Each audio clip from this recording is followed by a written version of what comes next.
This is Koondankulam Bird Sanctuary. Situated near the southeast coast of India, the sanctuary is just 35 kilometers from Tirunelveli in the state of Tamil Nadu in South India.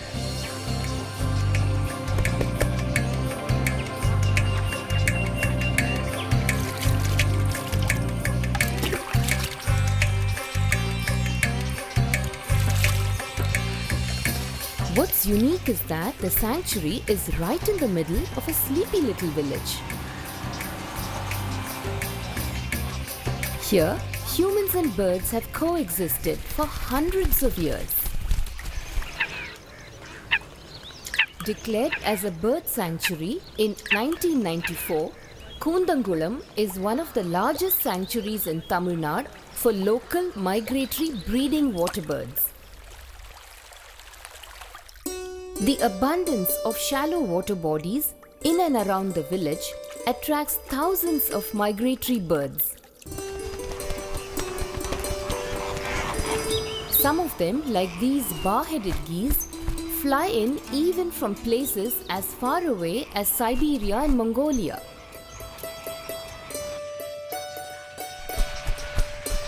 On the neem, tamarind and acacia trees that dot the village, the gorgeous painted storks and the massive spot-billed pelicans nest and roost in impressive flocks.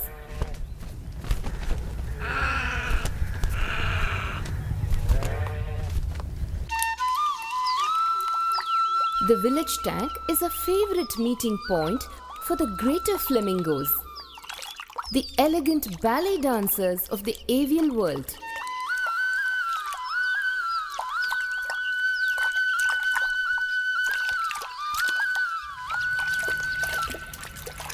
The peak nesting season every year in Koondankulam is from January to June. The village resonates with the clacking and cawing of birds as they go about their business of nesting and feeding their ever-hungry fledglings.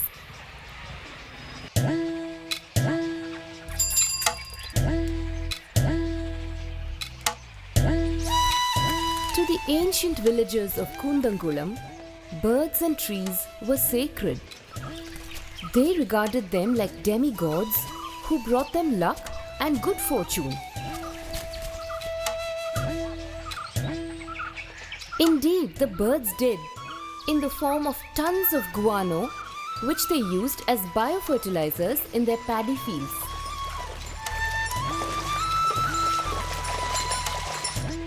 Such is the legacy of the people's passion for birds that even today, the people of Koondankulam don't fire crackers during Diwali, simply because they know that the explosive sounds would scare the birds away. In recent years, Pal Pandy, a long-time resident of the village, has spearheaded bird conservation initiatives in Koondankulam. Popularly known as the Birdman of Koondankulam, Pal Pandy's lifelong love for birds began when he was just 12 years old.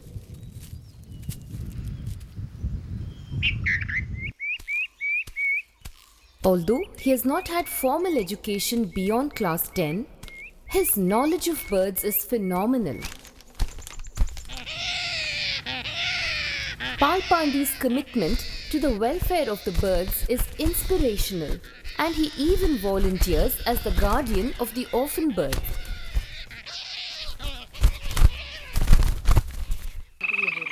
When children from neighboring schools visit Koondankulam Bird Sanctuary, Pal Pandy is their walking bird encyclopedia. Today, Pal Pandy is 56 years old. He believes that the sacred flame of his passion for birds must be handed over to the younger generation. He also inspires children to develop an interest in the wonderful world of birds. Yet, these days, Pal Pandy often wonders, after me, who's there for the birds of Koondankulam?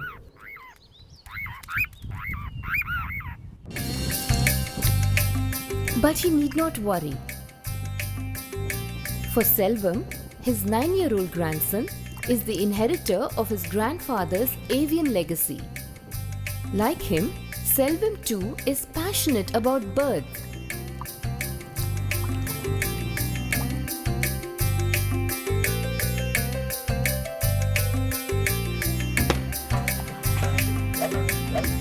Selvam has always been different from other kids of his age. Recently, most kids in Koondankulam were excited when threshing machines were introduced to harvest paddy. These huge machines fascinate them.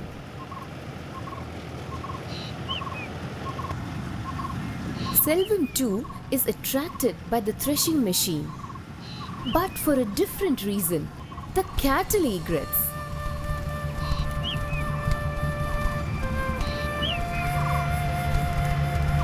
Whenever the machine operates, it flushes swarms of insects. This draws flocks of cattle egrets like magnets, which then feast on the insects.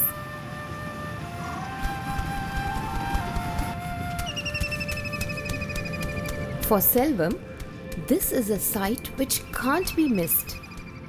He jumps and skips his way across the fields to gaze at these milky white, energetic birds as they frantically chase insects.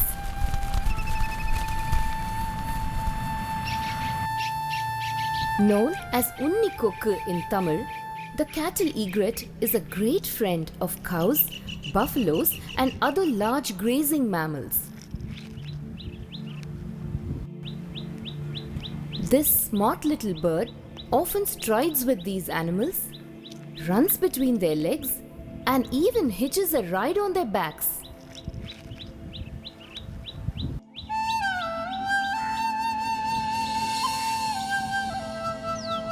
Every year, in mid-January to mid-February, on the sacred day of Thai Amavasai or the new moon in the Tamil calendar, the painted storks circle Koondankulam, scouting for ideal nest-building sites.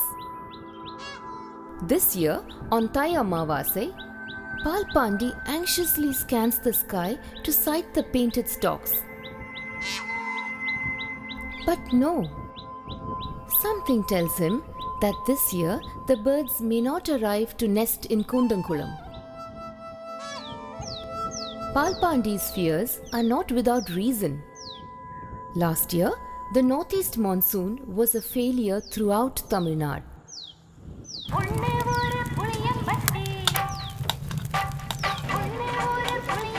Confirming his suspicion, newspaper reports declare Tirunelveli district as the worst drought-affected district in the state. Yet, Pal Pandy doesn't give up hope.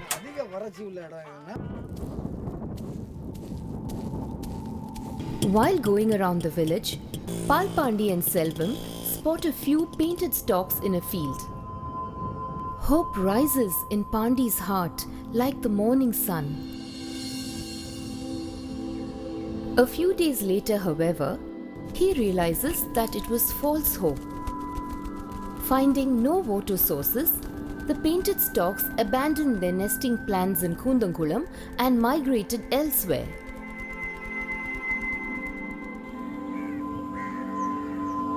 A gloom of sadness fills Pal Pandy's heart. Without nesting birds, Koondankulam will be empty and lifeless. He tells Selvam the sad news. Little Selvam is disappointed and heartbroken. He refuses to talk and keeps to himself. Yet, almost every day before he goes to school, he dashes to his neighbor's terrace to see whether the painted stalks have landed on the trees.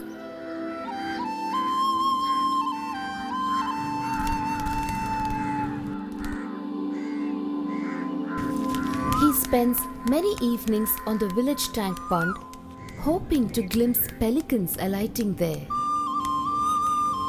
But no, he has to be satisfied with the beauty of the setting sun and other birds silhouetted against the golden ripples of the water in the tank.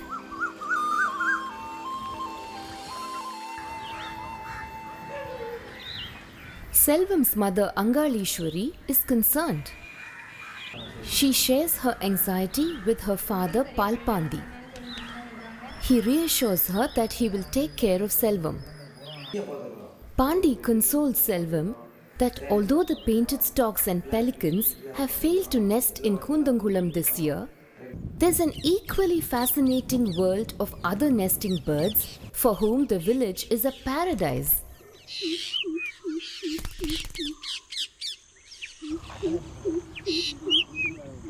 The bird-loving grandfather and grandson decide to explore the scenic village for bird life.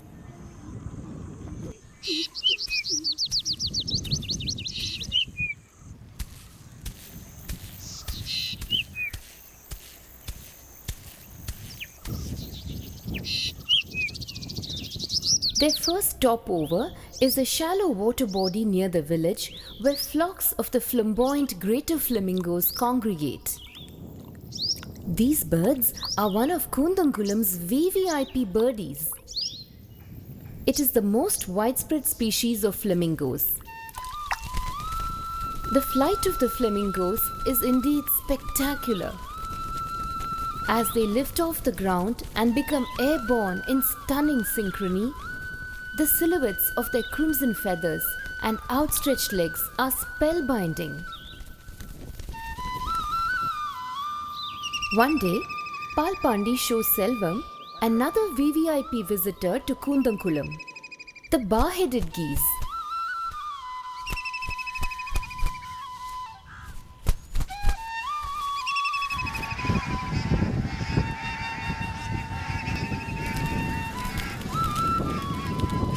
A musical nasal honking catches Selvam's attention.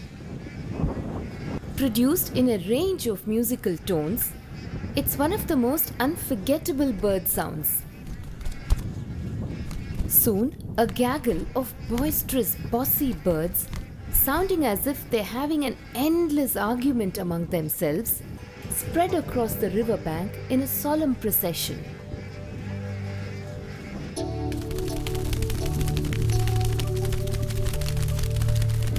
One of the world's highest flying birds, the bar-headed geese often cruise at an altitude of 29,500 feet across the Himalayas. Regarded as the marathoners of the avian world, the Olympic motto, swifter, higher and faster, could well have been written with these birds in mind. These pale grey heavy birds with horizontal black bars on their heads are known as Varipattai Thalaivaathu in Tamil. Recently, Pal Pandy and Selvam also spotted two bar-headed geese with their necks collared. Pal Pandy immediately alerted the bird-watching community in the country. It soon emerged that the birds were ringed in Mongolia in 2008 as part of an international research project.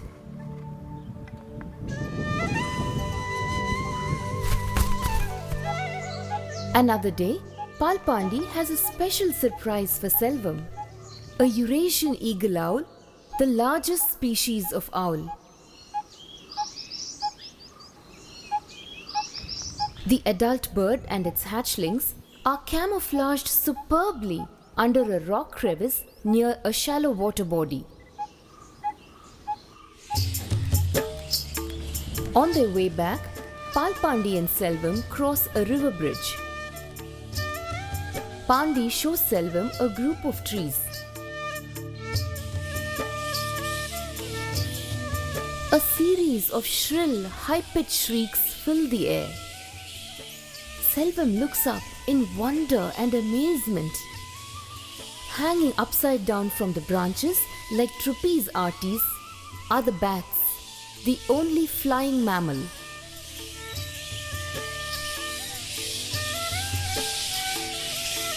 These trees are communal roosting sites of the fruit-eating flying foxes, the world's largest bat species. Tata, why is it called a flying fox? Asked Selvam. Because its face looks like that of a fox, says Pal Pandy. Do you know that bats play a very important role in the pollination of many trees?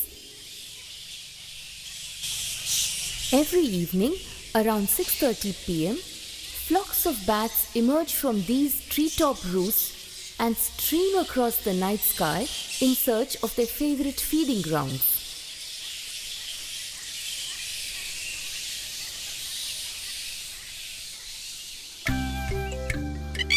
In the dry grasslands of Koondankulam, you can see the red-wattled lapwing. It is known as Alkaati Paravai in Tamil because of its sensitivity to human presence and intruders. Its loud, high-pitched alarm calls sound like "Did you do it?" and so the bird is aptly nicknamed the "Did you do it" bird.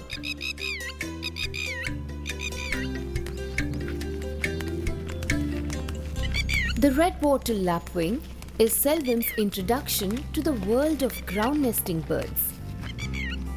He simply just cannot take his eyes off their eggs, which look as if they've been dipped in chocolate sauce. Selvam, come away. If you keep standing so close, the bird will not come to sit on the eggs. And look, the sun is so hot, the bird is sure to come, Pandy says to Selvam. And so, from a safe distance, Selvam has the privilege of watching a parent bird incubate the eggs.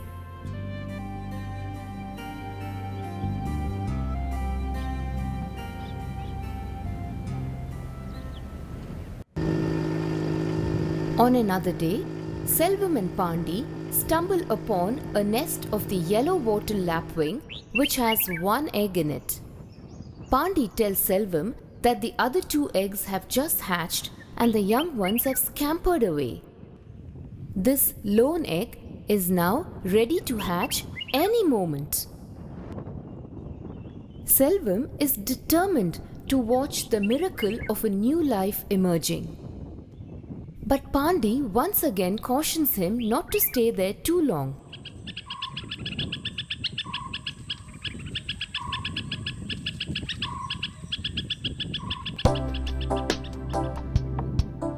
Sensing the boy's disappointment, Pandy discovers another yellow-wattled lapwing nest. This time, one of the three eggs has just hatched. Selvam sees a just-born hatchling trying to find its feet and getting used to life outside a calcium home.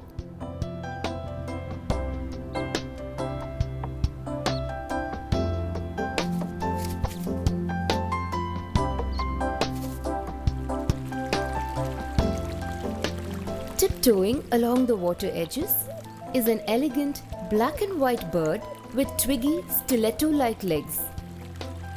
Selvam wonders why the bird has such long legs. Pandy tells him that the unusually long legs enable the black-winged stilts to wade deeper into the shallow waters. Interestingly, the black-winged stilt is the bird with the longest legs in proportion to its body size.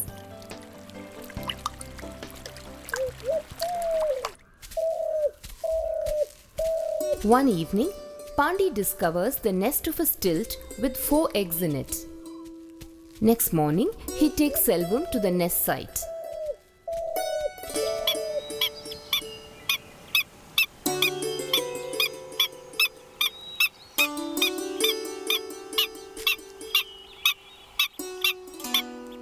Wow, what tremendous luck! Peering through a binoculars, Selvam gets a chance to witness one of the most unbelievable spectacles of nature unfold before him: the hatching of an egg in the wild.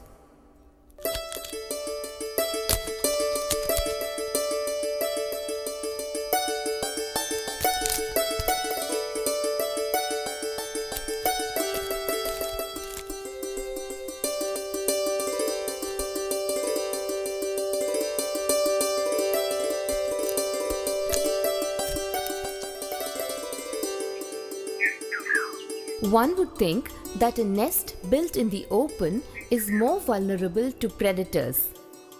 But nature is smarter than we think. The eggs of most ground nesting birds are cryptically colored to blend perfectly with the ground, a supreme instance of camouflage as a survival mechanism. Who could ever imagine that hidden in this bed of pebbles is a nest of the adorable little ring plover? Or, tucked away mysteriously inside this small shrub is an incubating sand grouse?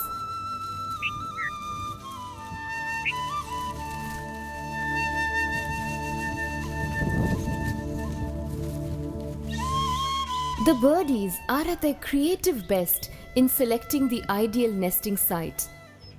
Of all places in the village, even a tiny crevice in a granite wall can be a nest. This inventive birdie is the common hoopoe.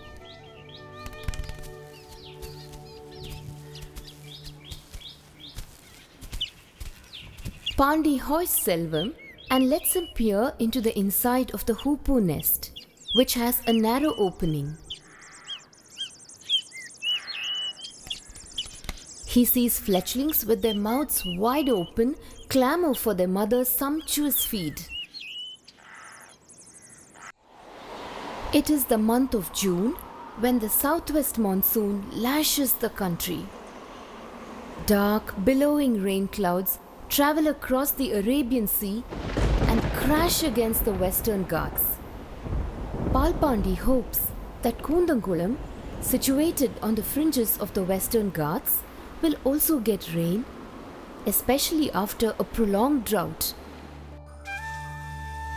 Many people in Koondankulam have been praying for sufficient rain this year. Little Selvan is no exception. He too hopes his prayers will be answered. Tirunelveli பக்கத்திலே கூந்தங்குளம் ஊர் இருக்கு கூடி வாழும் பறவைகளை கண்டிடுவீர். As Selvan's grandfather Pal Pandy soulfully sings, life in Koondankulam is all about bonding with birds, where people and birds live harmoniously in friendship and fellowship, where feathered friends are family to people, where life is all about birds and bird songs. அதை அடங்காத்து குஞ்சு பொறுத்து வளர்த்திடுமே ரெக்கையை குடை போல விரித்துதானே நிழல் கொடுக்கும் காட்சிதனை கண்டிடுவீர். கூந்தங்குளத்துக்கு வருவீர், நீங்கள் கோடி நன்மை பெறுவீர். வந்தவரை வரவேற்க பால்பாண்டி என நான் இருக்க, வந்தவரை வரவேற்க பால்பாண்டி என நான் இருக்க, அன்பு வணக்கம் சொல்லி என் பாட்டை நானும் முடிக்க. ஐயா அன்பு வணக்கம் சொல்லி என் பாட்டை நானும் முடிக்க.